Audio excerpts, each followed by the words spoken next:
We are the Guinea Pig Collective. All will be assimilated. Resistance is futile. Hey everybody, what's going on and welcome back. So with everybody dropping their reviews of Cobra Kai Season 3, which was incredible, I thought I would do something a little bit different, and I would talk about the War for Cybertron trilogy, Earthrise, the next chapter in the ongoing Transformers series on Netflix. Now this one is actually based off the toy line, which I have mentioned before in previous videos about the first chapter. Now, where does this one go? This one actually takes us to a spot where it's even more akin to the original Sunbow. They have actually incorporated a whole lot of things from the original Sunbow, more so than the first chapter. With the first chapter was more, I would say, IDW-esque. It was more that really super dark gritty. Now, that's not to say that this chapter isn't dark and gritty, but it does incorporate a lot more things and themes from the original Sunbow cartoon. My days working in the mines, to my rise from the arena, to my revolution I have fought. And, you know, one of the things about this new series, once again, they're using a lot of different characters. Now, some of these characters were not originally just Transformers. Some of them, like Bug Bite. Well, Bug Bite was originally a GoBot. And they actually had an exclusive con release of this figure many, many, many years ago. And it was one of those things when Hasbro had actually acquired all the rights to the GoBots franchise as far as names and characters and everything like that. It was something that they could wind up using later on, and they're using it right now. Just like that, we see characters like Double Dealer. He was one of those Transformers that everybody knew about, but he wasn't necessarily one of the most popular toys. Now, there was a lot of other reveals in this of other characters, which I'm not going to get into every single one. You really should watch this one for yourself. I will, however, explain why I think it's going back to the original Sunbow cartoons as heavily as it is, and I'm going to play this one small clip. Now, if you are a huge Sunbow Transformers fan and you remember the original cartoons, you should remember this name that Megatron uses in this small little clip. Prime took you for granted, Ariel. Now, without getting into a whole lot of different spoilers for the show, I will show one other small clip. This one leading back to the original Transformers once again in way of the 1986 movie to begin with, as far as these characters being introduced.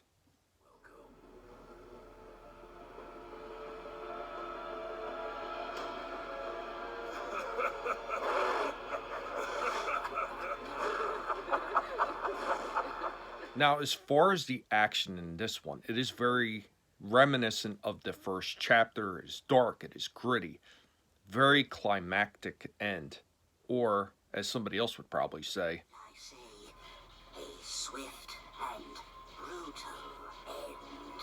So overall, I really do believe that this series is really doing well for itself. This next chapter definitely adds on to the first one. It is definitely worth the watch, especially if you are a longtime Transformers fan. It hits all the right notes yet once again. And since this one relies a little bit more heavily on the Sunbow version of the Transformers, it's probably going to resonate a lot more with those older Transformer fans. Now, I'm actually going to end this video by showing one more clip from the show, and it's going to lead into an unboxing of an Earthrise toy that I wound up getting around the holidays. Magnus, as you know, duty waits for no one.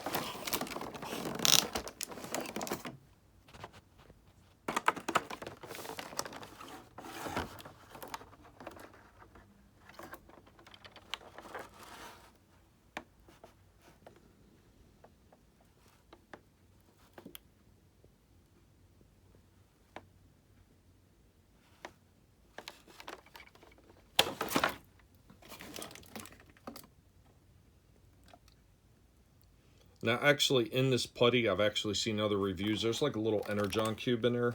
I'm not even going to bother opening it because I know exactly what's in there. But the Ultra Magnus figure itself, it does look very good. I mean, it very much reminds me of the old G1 Magnus.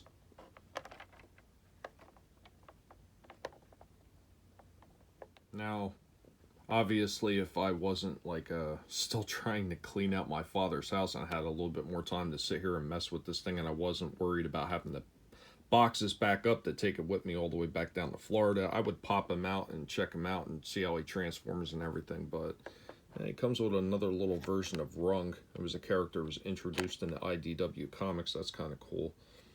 But, I mean, as far as looking like the old G1, looks pretty damn good. I mean, even the weapons are very similar. I mean, the shoulder rockets are a little bit off. I'm used to the red-tipped ones with the white, but, you know what? Small complaint there. The figure itself looks really good. So that's all I have for this one. Let me know what you guys think about this. Are you planning on watching the next version of the War for Cybertron trilogy on Netflix? If not, let me know why. And if you think this Ultra Magnus figure looks cool, let me know that in the comments down below as always, my friends. Of course, if you like what you've seen and what you heard, go ahead and make sure you are subscribed to the channel, because YouTube is coming after the most hated guinea pig on YouTube yet again. And they just love to mess with me. So if you aren't subscribed, I would appreciate you doing so. If you were subscribed and they took your subscription away, I would appreciate you resubscribing. And as always, guys, it was a pleasure to see you here, and I hope to see you next time. And remember, never let anybody tell you what you can and can't say, what you should or shouldn't watch, because your silence gives consent. And I'll catch you all next time. Later, y'all.